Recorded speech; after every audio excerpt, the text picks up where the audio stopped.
నియోజకవర్గ అధికార పార్టీ నేతలు ఆనంద డోలికల్లో తేలిపోతున్నారు.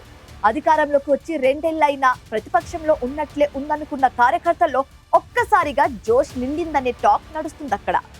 దీనికి కారణం ఉప్పు నిప్పులా ఉన్న ఆ ఇద్దరు నేతలు చేతులు కలపడమే. ఇంతకీ ఏదా నియోజకవర్గం? వైరం మరిచి ఒక్కటైన ఆ నేతలెవరు?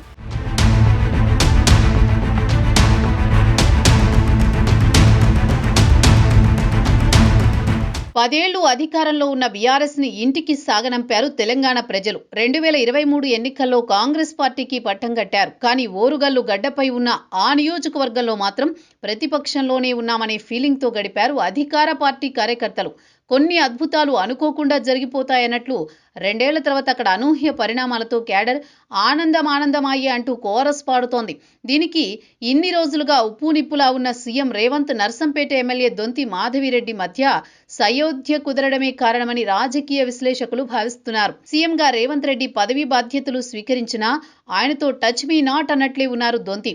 అధికార పార్టీ ఎమ్మెల్యే అయిన సీఎం సభలకు కూడా దూరంగా ఉన్నారు. ఇటీవల దొంతి మాధవరెడ్డి తల్లి మరణించారు. విషయం తెలియగానే భేషజాలు పక్కన పెట్టి సీఎం రేవంత్ రెడ్డి ఫోన్లో దొంతిని పరామర్శించడం, అనంతరం దశదిన కర్మకు హాజరై ఆత్మీయ ఆలింగనం చేసుకున్న తీరుతో ఎమ్మెల్యే దొంతి మాధవరెడ్డి మనసు మార్చుకున్నారు. అభిప్రాయ భేదాలు పక్కన పెట్టి రేవంత్ రెడ్డి నాయకత్వాన్ని బలపరుస్తూ కలిసి పనిచేయాలనే నిర్ణయానికొచ్చారు.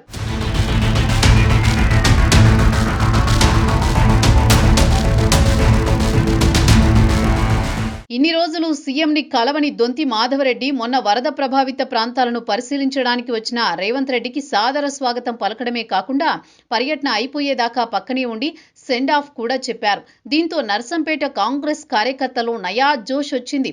ఎందుకంటే అధికారంలోకి వచ్చి 24 నెలలైనా ఎమ్మెల్యే సీఎం కలవకపోవడంతో ప్రజల్లో నమ్మకం సన్నగిల్లే పరిస్థితి ఉండేది. కానీ అన్నిటికీ ఫుల్ స్టాప్ పడడంతో కాంగ్రెస్ శ్రేణులో కొత్త ఉత్సాహం కనిపిస్తోంది. ఇప్పుడు అధికారంలోకి వచ్చిన ఫీలింగ్ కలుగుతుందంటోంది క్యాడర్. నర్సంపేట కాంగ్రెస్ ఎమ్మెల్యేగా గెలిచిన దొంతి మాధవరెడ్డి రేవంత్ రెడ్డిని టీపీసీసీ అధ్యక్షుడిగా ఉన్నప్పటి నుంచి వ్యతిరేకిస్తూ వచ్చారు. సీఎం అయ్యాక కూడా ఇదే గ్యాప్ కొనసాగించారు. ఎన్నికల ముందు రేవంత్ చేపట్టిన జోడో యాత్ర దొంతి వ్యతిరేకతతో నర్సంపేటలో అడుగు పెట్టలేదు. మేడారంలో ప్రారంభమైన యాత్ర నర్సంపేట గుండా సాగాల్సి ఉన్నా దొంతి మాధవరెడ్డి వ్యతిరేకించడంతో మహబూబాబాద్ వైపు మళ్లించాల్సి వచ్చింది. ఇంతగా వ్యతిరేకించిన దొంతిపై సీఎం అయ్యాక రేవంత్ రివెంజ్ ఉంటుందనుకున్నారు. కానీ ప్రభుత్వ పార్టీ అధికారిక కార్యక్రమాల్లో ఎక్కడా మాధవరెడ్డిపై వివక్ష చూపలేదు.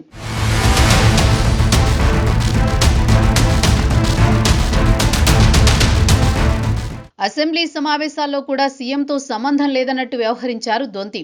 అసెంబ్లీ లాబీల్లో ఎదురుపడ్డ ఇద్దరి మధ్య కనీసం పలకరింపులు కూడా లేవు. దీంతో ఇక వీరు కలవరేమో అనే చర్చ సాగింది ఉమ్మడి వరంగల్ జిల్లాలో. కానీ ఎట్టకేలకు ఆ చర్చకి ఇప్పుడు ఎండ్ కార్డు పడింది. ఉమ్మడి వరంగల్ జిల్లాకు సీఎం హోదాలో రేవంత్ 12 సార్లు వచ్చినా దొంతి మాధవరెడ్డి కలవలేదు.